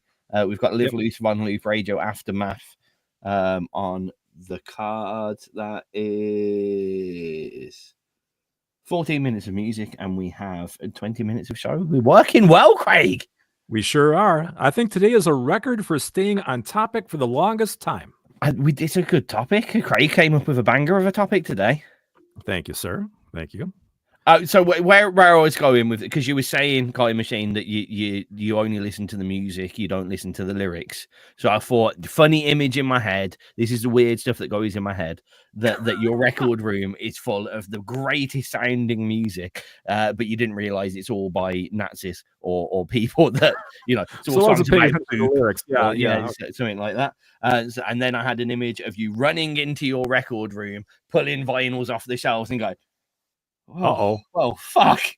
Yeah. Whoops. Can't have people around. And then I made a joke about the XRP standing for extra racist people, which it doesn't, by the way. It does not. We are far from that. It doesn't. Yeah. Yes. So I had this whole comedic scene in my head. I should probably do small comedy sketches if I had the wherewithal to film them. Maybe but that's instead, show. I was going to say, instead, what you get is my verbal communication of the comic scene that I had in my mind. Yeah. Okay, so looking at our time, 20 minutes to go and 50 minutes of music, you said? Something like that? That's it. All right. That's it. I thought we'd play, as we're playing everyone in the chat box, not to leave anyone left out, we'll play the Kind Machine, and then we'll do some of the nerdy shit and all the other stuff that we do. Yeah, we haven't talked about what's for dinner. We haven't talked about nerdy shit today. We've been good today, man. Like I said, staying right on course. So I know. All right, so kind Machine it is then. Hearts in Bloom. I thought I'd go back to the first one so we don't make you hate both of your tracks like equally.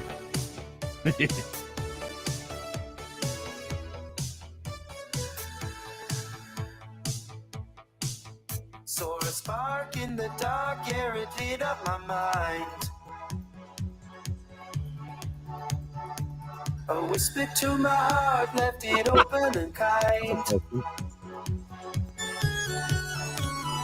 In the garden of my soul, new colors burst forth. Love's a ray of bloom rising up from the north. My heart's in bloom, oh, it's breaking free. That's how I feel. Oh no! Like a wildflower dancing in the breeze. Petals wide open. Now, you know what? For the first time in the history of the show, we could tell them we know what the topic is for next week.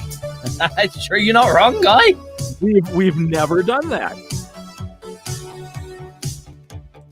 Tangled in thorns, thought I'd never get Usually we find out. out about what? About 6 hours before showtime.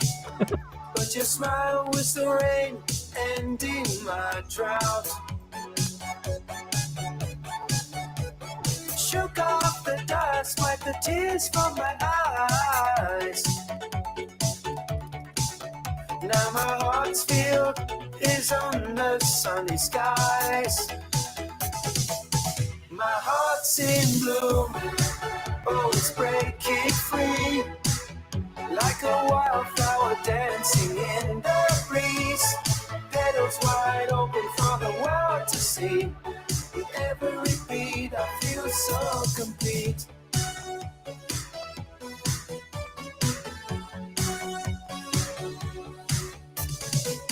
No more shadows chasing after me. In your light I found where I should be. Roots deep in love's final ground. Every heartbeat makes a joyous sound. My heart's in bloom, oh, it's breaking free. Like a wildflower dancing with the breeze. Petals wide open for the world to see. With every beat, I feel so complete.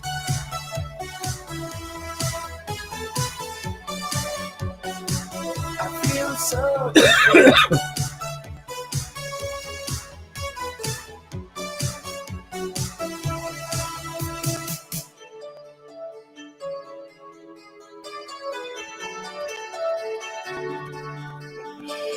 No more shadows chasing after me. In your light I found where I should be. Roots deep in love, final ground. Every heartbeat makes a joyous sound. No one laughed at my brilliant joke. Pissed off. So much for your stand-up comedy career, I was man. so proud of that one. With every beat, I feel so complete.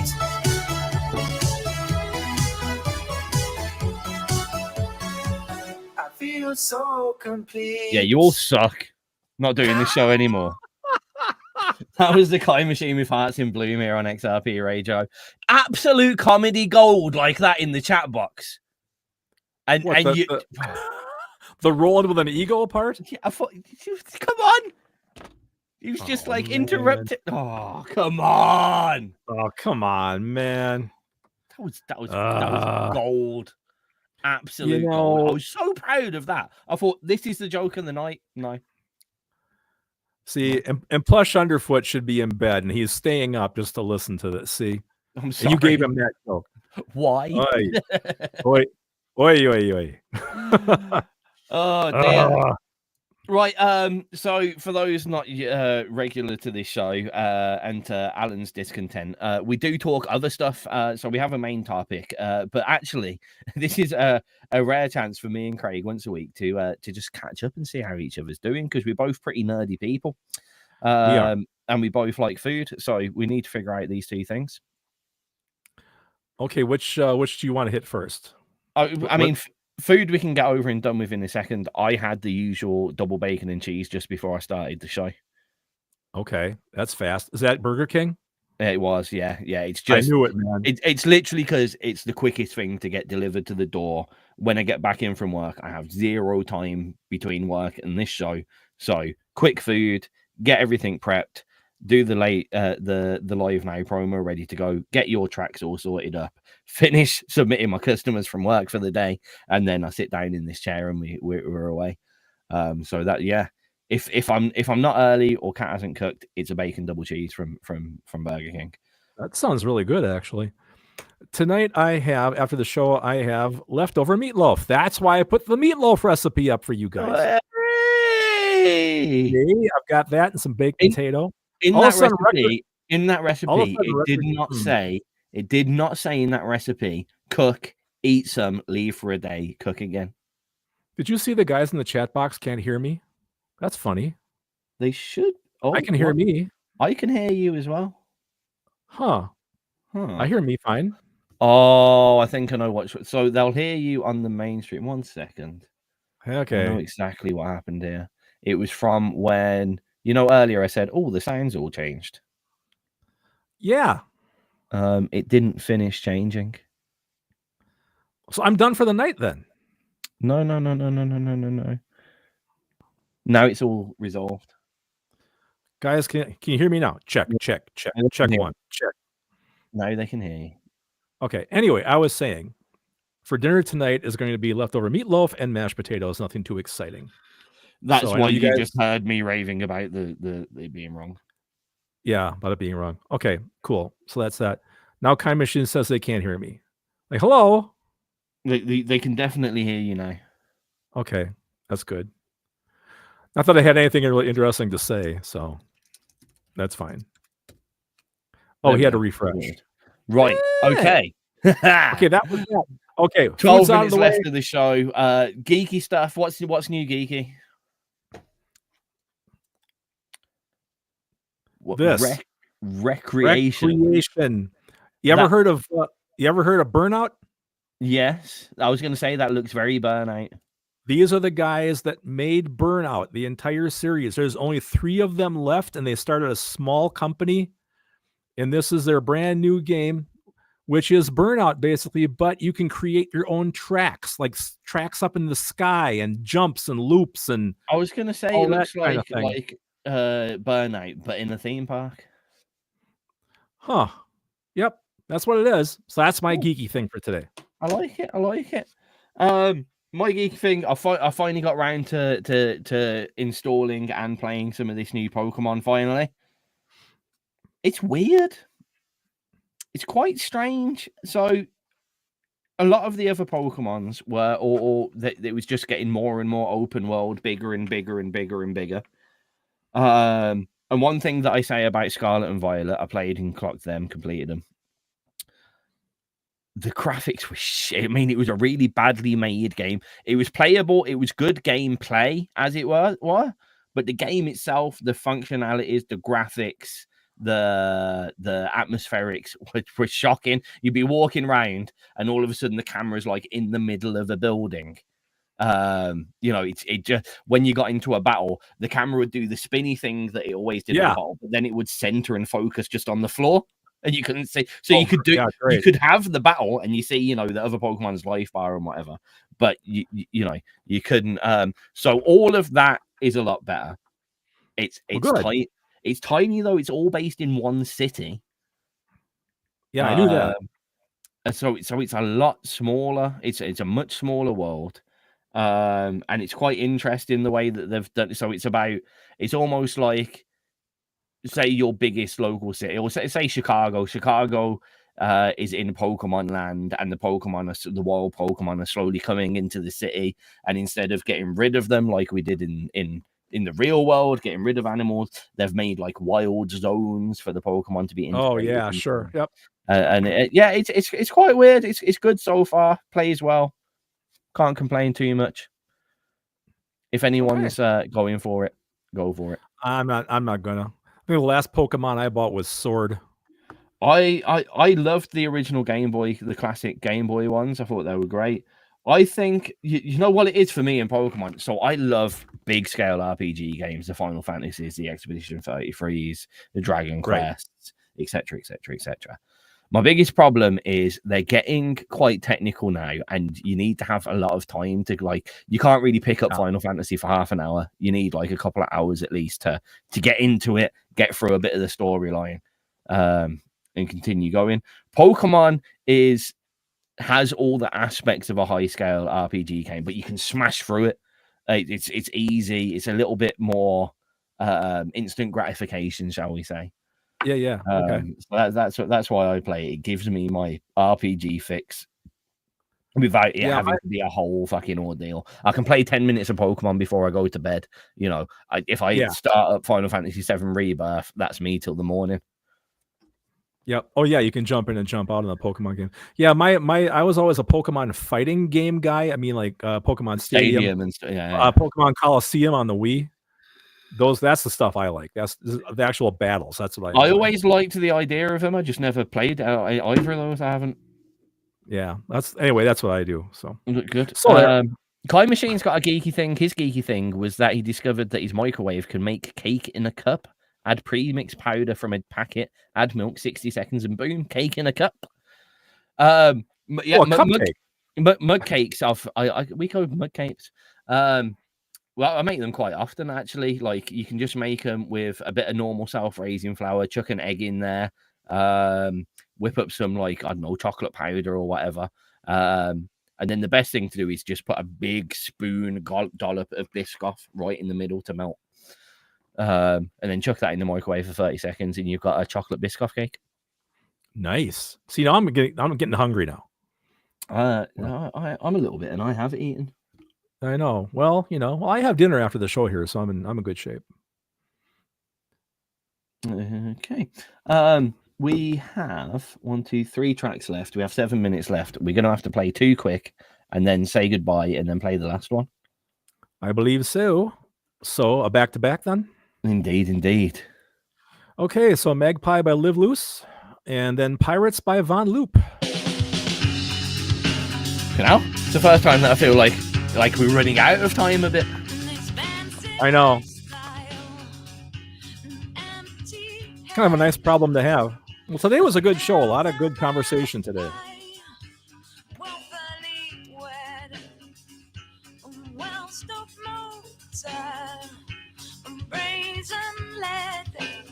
I think you should announce this week's topic.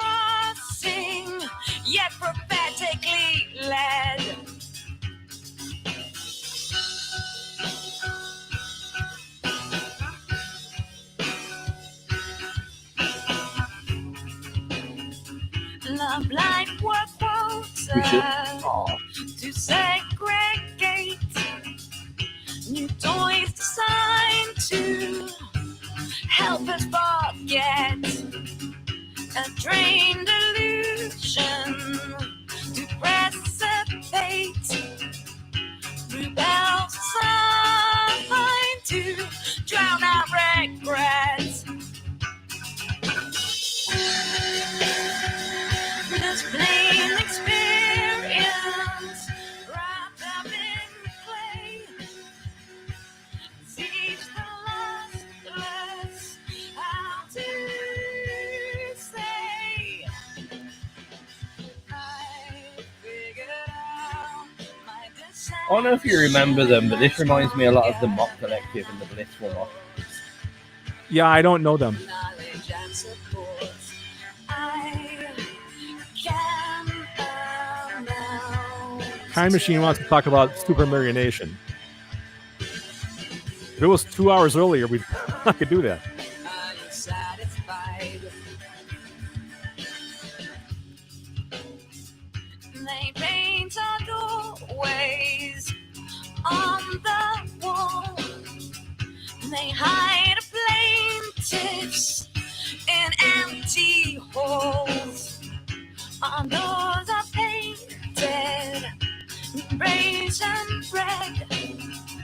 Worthwhile pleasures branded as games. Just plain experience wrapped up in clay. Teach the lustless how to say, I figured out my deception. I'm stronger than I thought. Knowledge and support. I can announce to more. That industry that feeds my rejection time after time. 1 ounce of goodwill.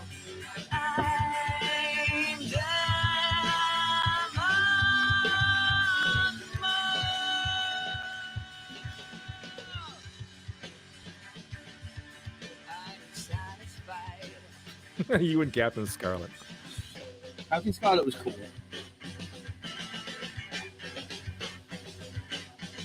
It's so funny, man. I own the box set of that. I have not watched one episode. Oh, you got to watch some Captain Scarlet soon. I guess I do, man. The best one. This is the voice of the Mr. Ron. Yep. Isn't there a Captain Brown too, or something? Yeah, this captain, all the captains, all the colours. And Captain Black was the evil one that was taken over by the Mr. Ron. Oh, okay. I got the complete Joe 90 too. I haven't watched any of those either. I'm getting more and more now into Kung Fu stuff, which is going to be, I might go down that rabbit hole. Old Kung Fu, like 60s Kung Fu movies.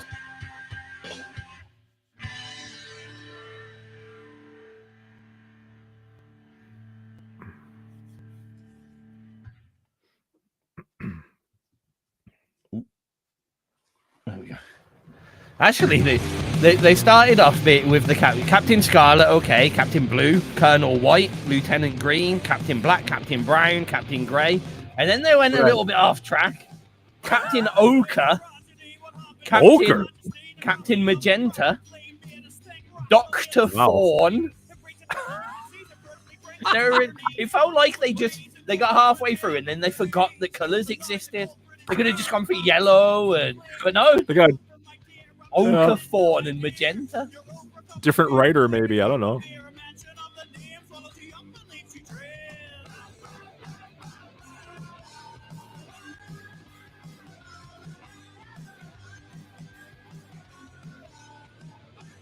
I do kind of like the idea of like Skywalker. Huh? He has like Skywalker instead of Luke. He corrected it. All right.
I love the fact that if you swing, do that swing on a distorted guitar, and for some reason nowadays it just sounds piratey.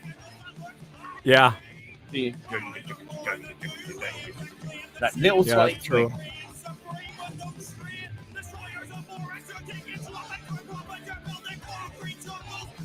It's just kind of funny. XRP actually had a pirate phase there for a while. There was all these pirate songs coming out. Yeah.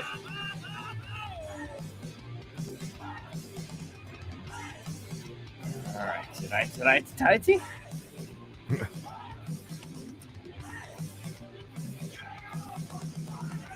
You've been listening to the Craig and Tizz show here on XRP Radio. We're officially actually over schedule, but we've got to play the last track and tell you, well, bye. And the last track is we're not going to say that yet. We're going to tell you we've got a pre-planned. You've hassled me like 5 times to tell them the topic for next week, so I'm going to tell them the fucking topic for next week, Craig. There's a topic for next week? You came up with it!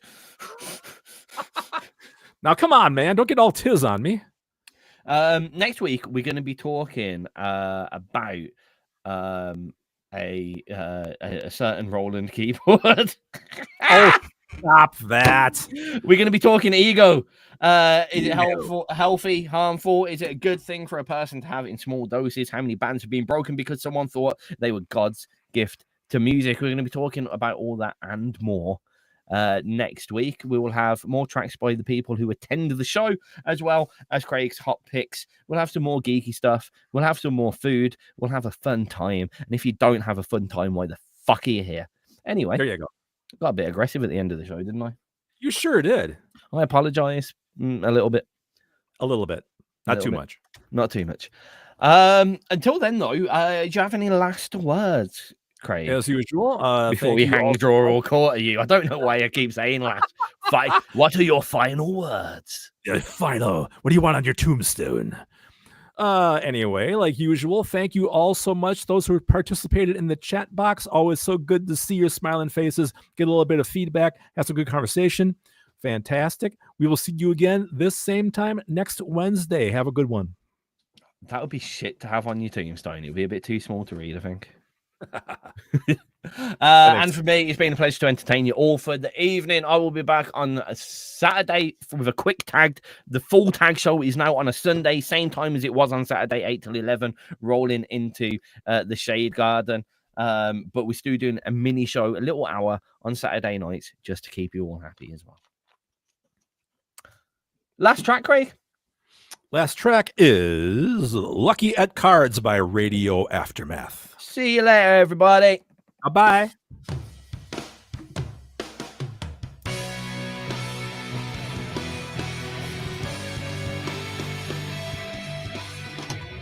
Oh, what a good show. It was a great show. Well done, everybody. Give yourself a pat on the back. Yep, very nice. Nobody died. Well, the show isn't over.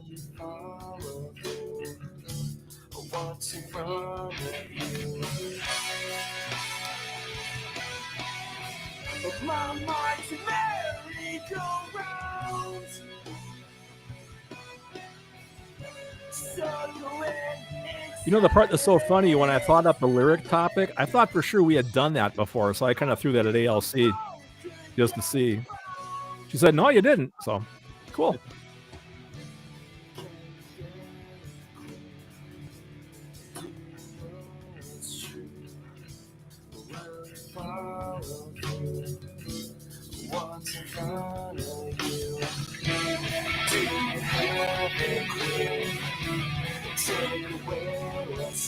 So my favorite comment of the entire night was Wrecker said, Was the Craig, ego to be piano honest- one? what? Was the Roland ego joke? No. Fuck you, Craig. Damn it.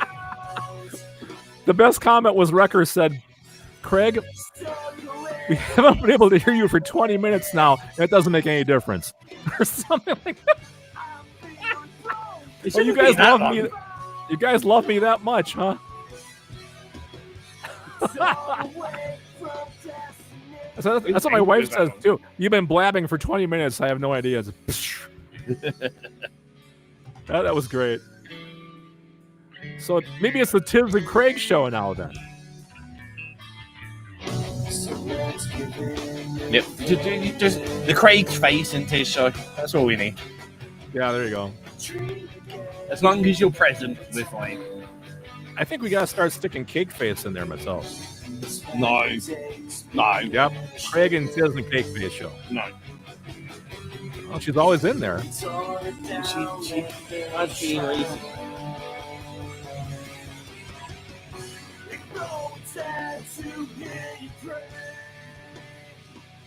For those that have been watching us, it's time for us to say goodbye as well. Same things that I said earlier, still I'll say now.